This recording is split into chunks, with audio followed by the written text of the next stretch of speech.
This feels so weird to have on. Hello everyone, welcome back to my channel. This is Smashbrush. I don't know if you recognize this uniform, but also hence the title. Today I'm gonna be making a video on my personal experience with Sephora, things I loved about it, things I wasn't too crazy about, and why I quit. Quick disclaimer, this video is not at all me bashing Sephora at all. I personally love Sephora. I still shop there all the time. I'm already like a VIP Rouge for next year. I'm not trying to brag, but it's just goes to show I do really like Sephora. But this is in no way any dismotivation to anybody that is trying to work there. That's not my intention. I just thought it'd be really fun and something a little bit more personal on just my experience with the company itself. If you do want to like see what my overall opinion is, and you can always fast forward to this part of the video. I'm gonna put like the timing right here down below. If this is a video you're interested in, then just keep watching. And of course, if you are not following me yet, please follow me on Instagram. My name is @smashbrush_ towards the end. And if you haven't yet, make sure you subscribe, you give this video a thumbs up, give me a comment down below on something you'd love to see in the near future. And yeah, I think that's it. Without further ado, let's get to it. Let me get myself comfortable. Story time, guys. So just a quick background, or like my overall background, I guess. I started working there right out of high school, and I worked there for 4 years. So this experience is kind of like a somewhat of a summary of like my 4 years all put together into one. God, this name tag, dude.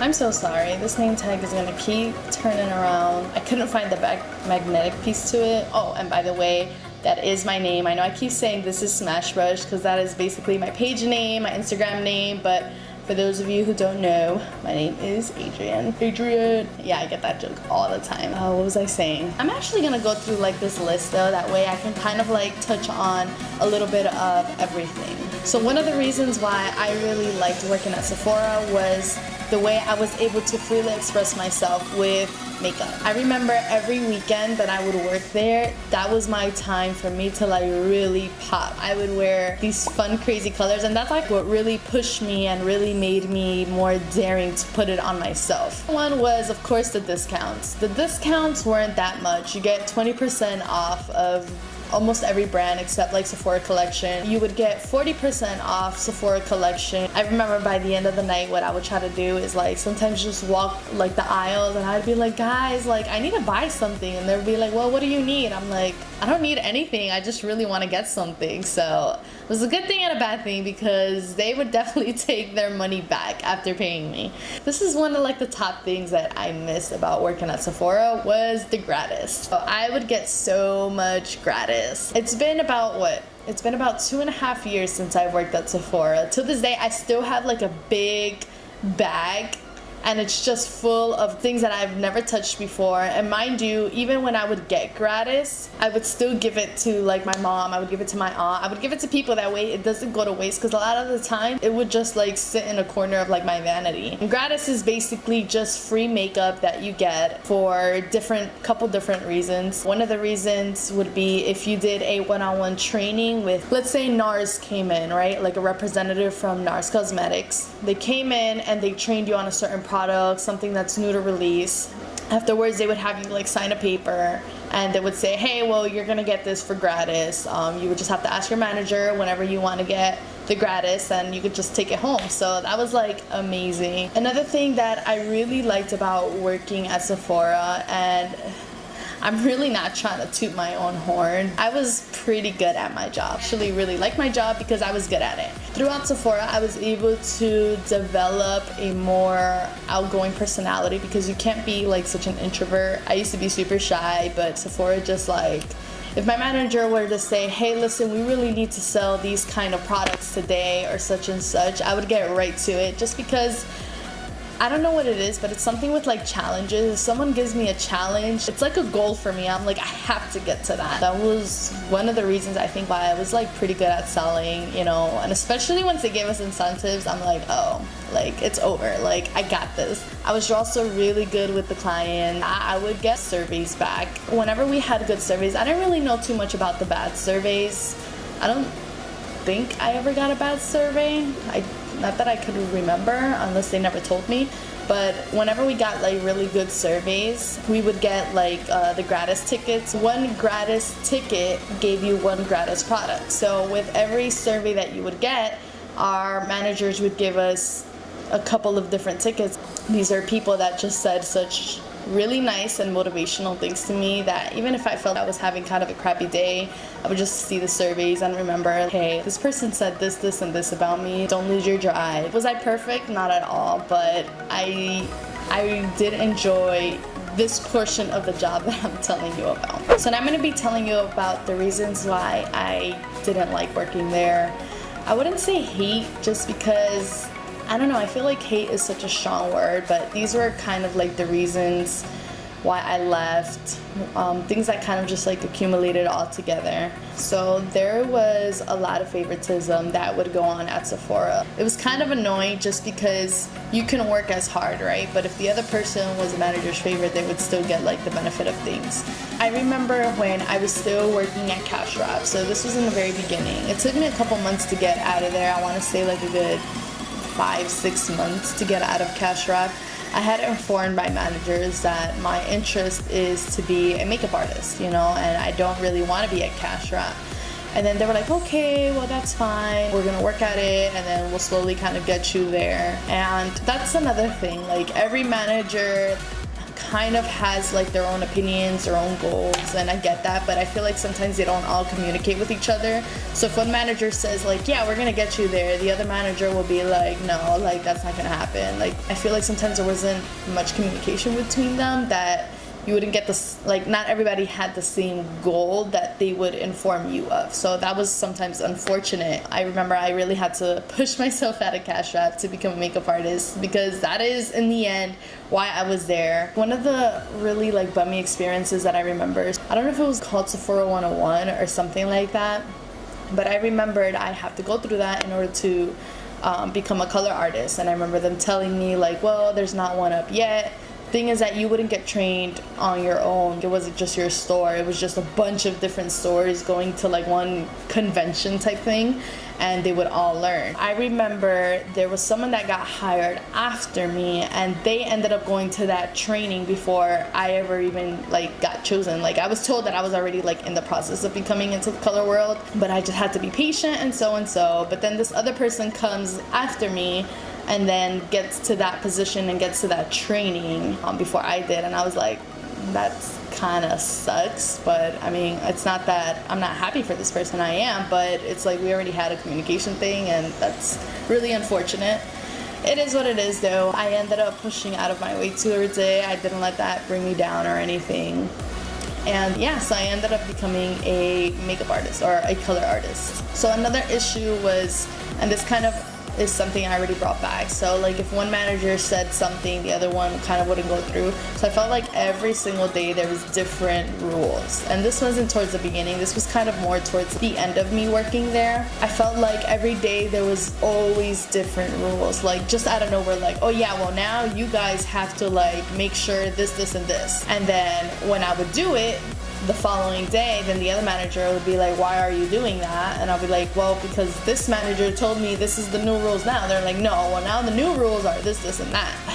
It was just something that was a little bit confusing towards me, and again, I feel like they didn't have a good communication with each other. I know at some point, mainly for one specific era of my time working there was like a lot of managers just coming in and out, in and out. There was new store directors. There was just different managers coming in, and I felt like not everybody had the same makeup interests, not everybody had the same makeup knowledge. So at some point it would be like, why are you being a manager for a makeup company specified for the color world if you don't really have any knowledge of it, you know? So then it's like, we could try to explain something to you, but you won't have the same drive or the same goals that we have, you know? For example, one of the things that I would really get upset with, I understand that you can't take an hour and a half to do someone's makeup, right?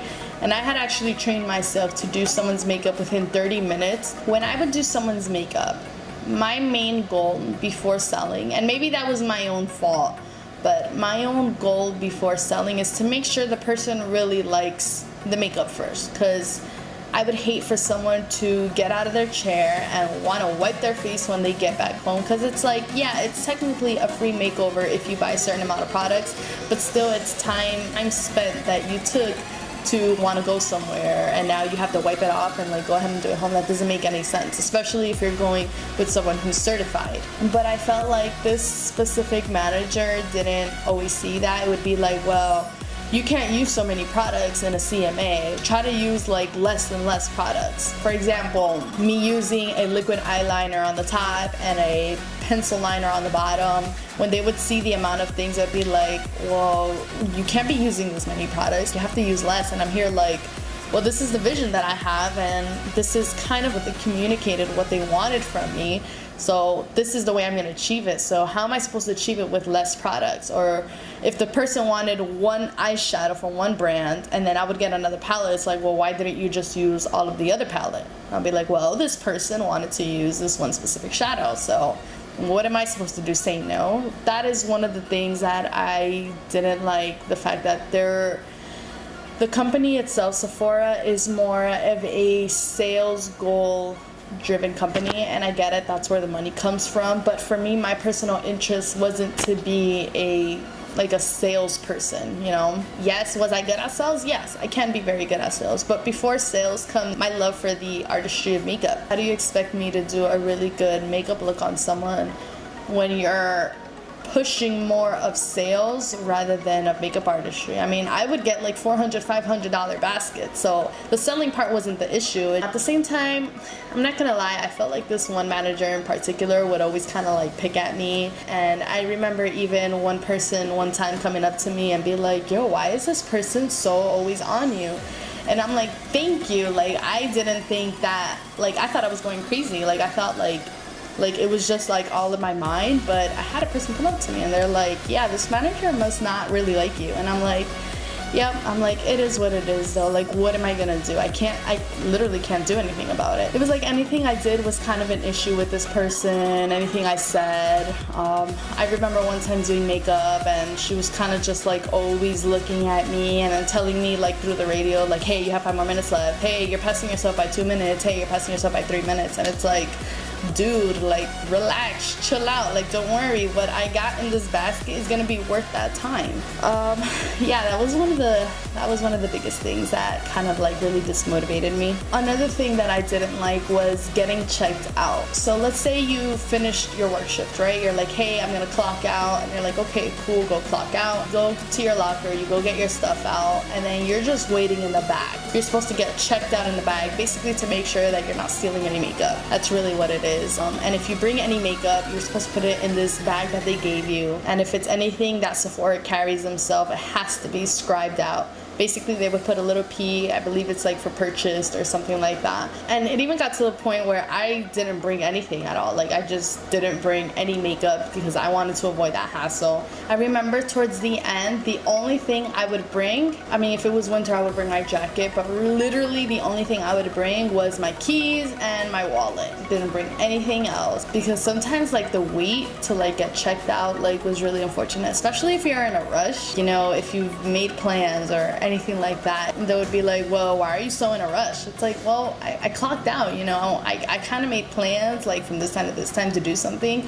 Can't be upset that I'm upset about not being checked out. I understand you're busy, but if it's just, I don't know, that maybe that's just another personal thing. The real reason I quit was because of the pay. No matter what, Sephora being a makeup company and the motivation and the different retail environment that they give you, in the end they are still retail. Although they say, what do you want to do with your Sephora career? It's like not everybody gets to make it to that point. If you're not a manager, I feel it's really hard to actually make a living out of there. I do remember when I first got hired there, I started at $8.50 or something like that. That was like for seasonal, and this was like 6 years ago or so. After I got out of seasonal, I got to $9. I remember I quickly got to $10, and I was like, oh my gosh, I'm making $10, but I was still really young, and this was technically my second job. So throughout the time, if I'm not mistaken, I ended off working there with the wage of $12.50.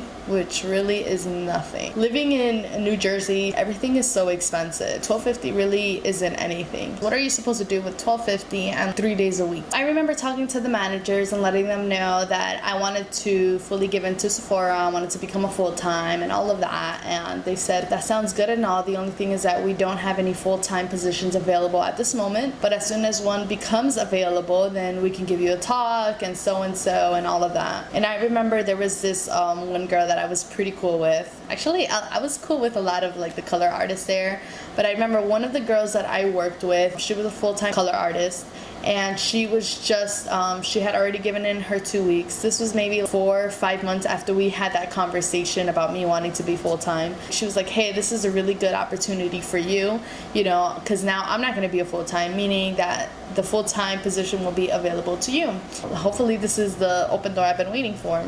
I remember speaking to the managers, coming back to them and telling them, hey, listen, so this person just informed me that they will be leaving Sephora soon, and they told me that they were a full-timer, and this is something that I can always take their hours for. Is this something that's possible? Can I do this? And I don't remember exactly what was said, but I just remember it was like, well, not at the moment, we got a review and so, and I remember I was like, it's a little confusing to me why you couldn't. I mean, obviously I know it's not just like an easy transfer, especially because once you become full-time, there's benefits and all these other things, but I don't know, at least tell me something, right? And they were like, you know, just be patient with us, there's a lot of paperwork, there's a lot going on, and such. So I was like, okay, that's fine, you know, I'll come back to you in a couple months and see where we're at. And they were like, yeah. So fast forward to around December time, then I came up to them and I asked them, hey, so now like, it's been almost an entire year that I've asked you and I've showed you my interest in being a full-timer here. So what is gonna happen, or what is going on, or what do you want from me? What is the next step? And they told me, oh, well, you know, it was just a bunch of excuses. Come on, dude, I give you an entire year. Is it me? Like, do you not like me? Like what can I do? And whatever, so it couldn't happen. And then right at that moment, I had maybe a couple weeks before I had gotten engaged, and so now I was talking about a wedding. I was still living with my mother, so we're talking about moving in together, you know. It's just everything was starting up fresh once again for me. In my head, I'm like, there is no way I'm gonna be able to pay for a wedding with $12.50 an hour, with like 3 to 4 days a week, and it's not even like 8-hour days. What am I supposed to do? One of the final things I said to them was me giving in my 2-week notice. I remember they were kind of like shocked. Wait, why are you leaving? And I'm like, well, to be honest, I'm not getting the pay I need to. I put so much into the company, and I put a lot of love, and I've showed my hard work, and I feel like I wasn't getting anything back in return. I remember one of the managers, she was like super sweet, and we had like a one-on-one conversation in her office. And I remember I started crying because I was telling them that, you know, I had such high interest to like work there, and this is where I wanted to stay, but I don't see like that same efforts back from them. And then I remember she was all like, well, did anybody ever sit down with you and talk about where your career path was going with us and things like that?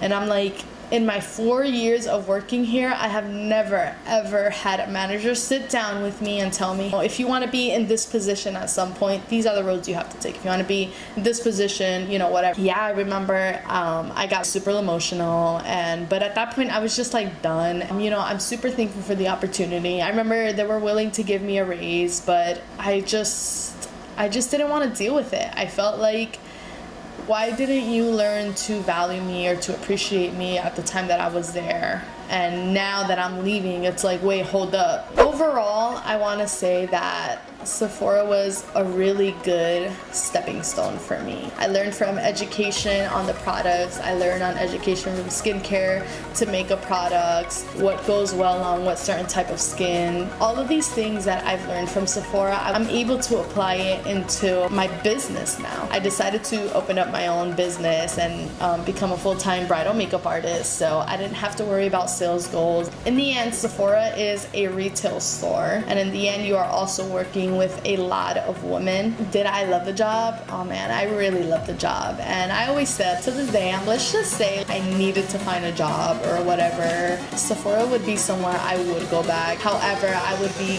very clear on what I expect from them from the very beginning. I'm so grateful that I was able to meet some clients that are still my clients till this very day. I'm so happy that Sephora gave me not just the knowledge on the products, but also they kind of broke me out of this bubble that I was always in, and it kind of carved out the shy personality and things like that, and kind of made me a lot more outgoing. Now I'm to the point, because of the way I had to always talk to people while doing their makeup, now I'm to the point where I can go up to any single person and I can have a full-blown conversation with you. I remember there would be times where I would come out pretty upset and I would tell my now husband, I'm like, oh my god babe, like this person this, or this situation this. But I want to say a lot, like the majority of the time when I would come out of Sephora and I would get into my car, I remember just having a happy feeling, because I would make other people happy. I would make other people feel pretty. I did push the sales, but I focused more on like the client experience, on how I made them feel, on how I made them laugh, like things like that. I just focused on making that person feel really good at the end of the day. And if you have an interest in working at Sephora, or even just becoming a makeup artist and you don't have no knowledge, I think working at either a counter retail or at Sephora, I think it is such an awesome opportunity. It is a really good stepping stone. You really get like your hands dirty basically, and you kind of get to learn everything on how the whole world works, and how people could be so picky, how people could be so mean, and how to like counter that. I don't know, I feel like there's like an hour of footage of me here talking, but I just wanted to make sure I kind of like covered everything, or at least the very main parts of my experience there. I hope you guys get to enjoy this video. If you are thinking of applying, or if you've had a similar experience, I would love to know more about it. And if you want to leave it down in the comments, feel free. I will see you guys in my very next video. Bye.